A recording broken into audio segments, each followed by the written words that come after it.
All right, we are back with the GSMC Wrestling Laureate Podcast brought to you by the GSMC Sports Network. I'm your host, Eric Rodriguez, here, your favorite wrestling fan, to give you all the cool factoids inside and outside of the ring, backstage curtain drama. We talk about superstar injury updates, inactive statuses. We talk about contract negotiations, extensions, and new signings. We talk about promotions from WWE, the New Japan Professional Wrestling, to Stardom, to the GCW, to the NWA. Sometimes we talk about, back in the day with WCW and ECW. We make major news headlines in the world of professional wrestling. We talk about it here on this show Monday through Friday, so don't forget to like and subscribe and follow the show. All right, it's kind of reflecting what we talked about right quick. We had my WWE Monday Night Raw review. We also talked about, NXT tonight. Give a couple of hot takes. Also, kind of preview the episode a little bit. I know it already aired on the East Coast. But I'm still a sucker paying for cable, so I have it recorded right now. I haven't checked a single shred of social media. No TikTok, Instagram, or Facebook, any content or any updates like that. Love to be surprised. But obviously, if you have a cool, nice little spoiler, obviously, hit it up in the chat if you want to talk about it. 1,010%. It's this podcast is it's ours just as much as it is about the GSMC Wrestling Laureate Podcast. So without further ado, let's go ahead and jump on into our third segment here. But obviously, before we do that, hit up that super chat, those super stickers, because you guys are super awesome. Make sure you guys feel like you are part of the show. I want to thank you guys in the future. Basically saying that we are, absolutely nothing without your guys' support. Thank you for absolutely everything. Thank you for watching the shows. We are super grateful for each and every one of you guys. So send in those super chats, those super stickers, because you guys are super awesome. Together, we'll make sure this podcast is bigger, better, and stronger than ever. So let's go ahead and talk about some Samantha Irvin news. Yesterday it was released that she departed from the WWE. Obviously, it left fans, absolutely shocked. I was definitely shocked. I did not think that, I thought she definitely had a lot more time. After Ricochet left the WWE, it was, told that they were going to keep Samantha Irvin. They, according to some reports, that they already worked out a deal. But there's a lot of reasons why somebody could possibly, want to leave and try to, pursue greater pastures, because she's talented. And, her time in WWE, she definitely made herself, she was her own brand. She was getting a lot of attention on social media and stuff like that. She was connecting, with the fans. She was giving hot takes in terms of professional wrestling. She was, kind of being a badass. She was like, you know what? Something that you definitely should do, in any kind of place of work. If you have the opportunity to kind of, shine bright for the sake of yourself, for your future, so you can be successful, obviously, trying to get better deals and stuff like that. I'm not too sure how much a Raw and a ring announcer makes, but, if she can, try to pursue, a career in entertainment, or, obviously, a lot of other options, she could definitely do that. And, I think she will do that. I can definitely see her, along the lines there. You saw her singing the national anthem, of course, at a Raiders game in Las Vegas, kind of promoting WrestleMania 41. Kind of playing with the idea maybe she could possibly wind up with her fiance at AEW. She would absolutely 1,010%, beat out Justin Roberts for that job. I'm just kidding. No, he's pretty cool too. I loved him in WWE. But Samantha Irvin, she has so much star power. She has that it girl factor surrounding her, and kind of that Tony Khan has a reputation around the locker room and the world of wrestling, that he's very accommodating in terms of his wrestlers pursuing outside projects. Like when Mercedes Moné was doing The Mandalorian, he was like, "Oh, I would send a plane out there, private plane out there, to kind of bring her, from there to our shows and stuff like that." So, with the flexible schedule, Tony Khan could definitely lure in and kind of tempt the contract for Samantha Irvin. And, you also have to talk about, Tony Khan's connections with Ted Turner. Obviously, TBS, TNT, maybe one call away, and then she's on an acting television show on TNT or TBS. Also, this deal with HBO Max as well.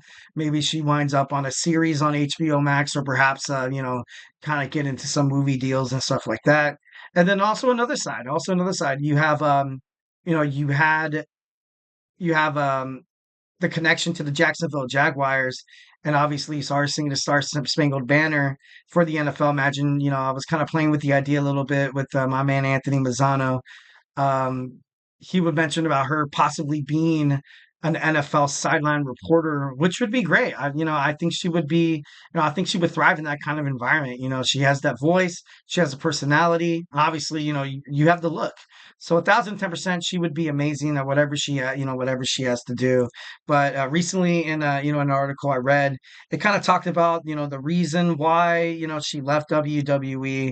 Her performance on Raw was immaculate.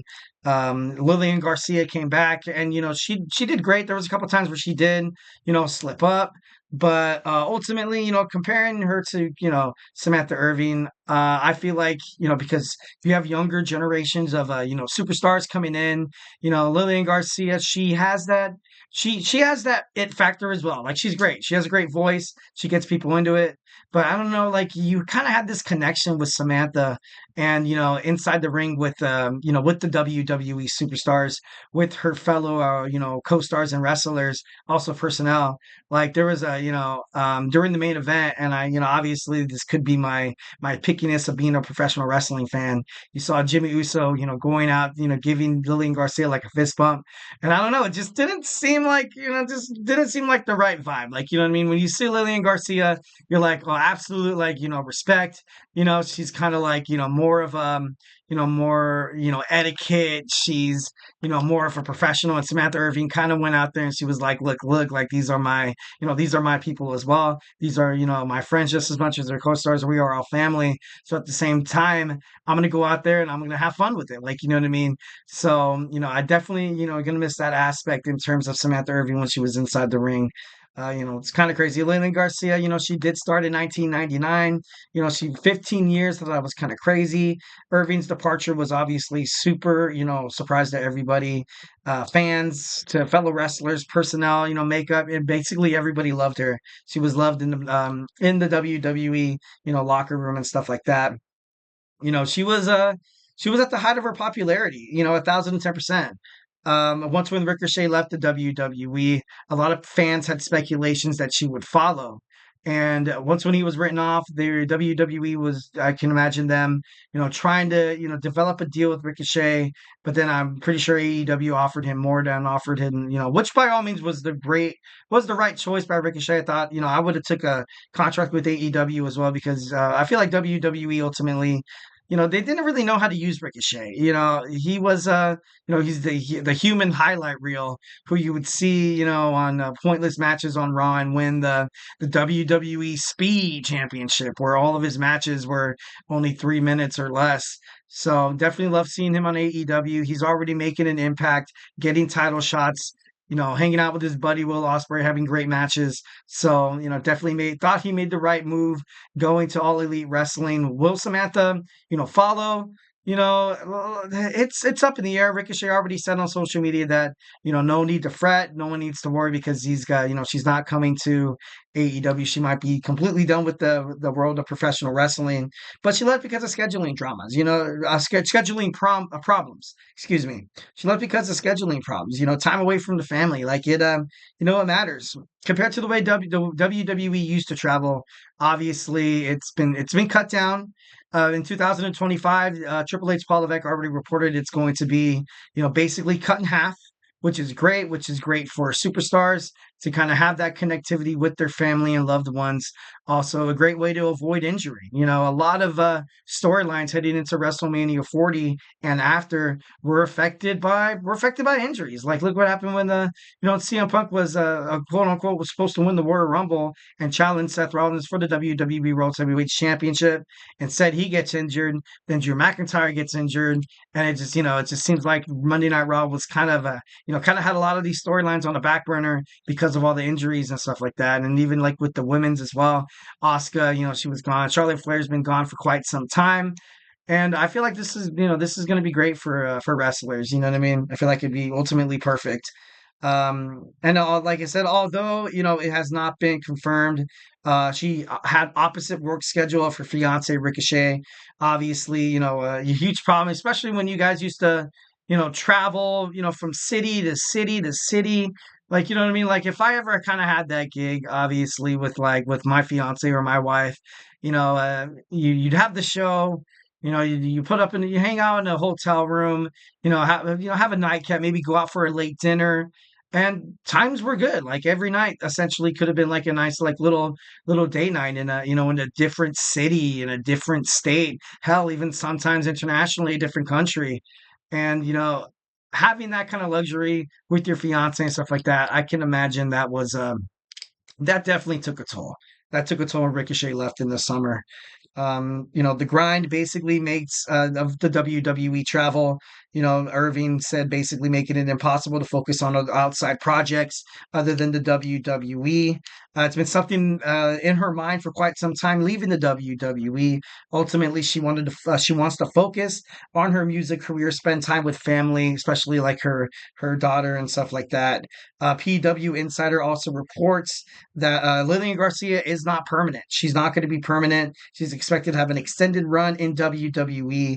PW Insider also reports that WWE will remain in good terms with Samantha Irvin if both, if it comes to an agreement, if it comes to, both of them kind of having beneficial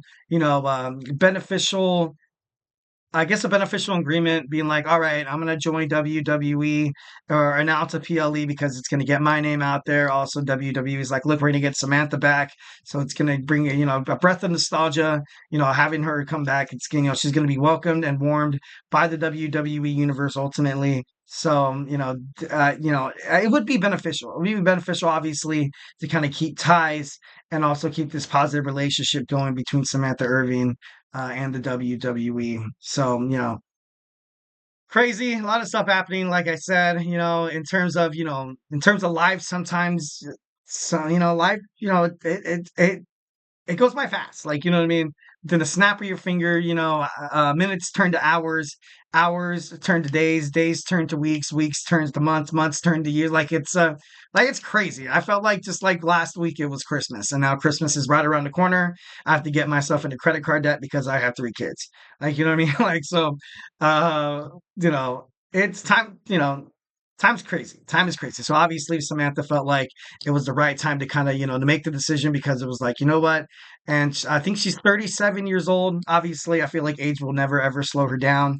But sometimes you got to pull the trigger. Once when you feel like you have the opportunity to kind of seize the moment, so to speak, and obviously wish the best for Samantha Irving and her future endeavors and her family, and and with Ricochet as well. Loved Ricochet, absolutely loved Ricochet. WWE dropped the ball with Ricochet major.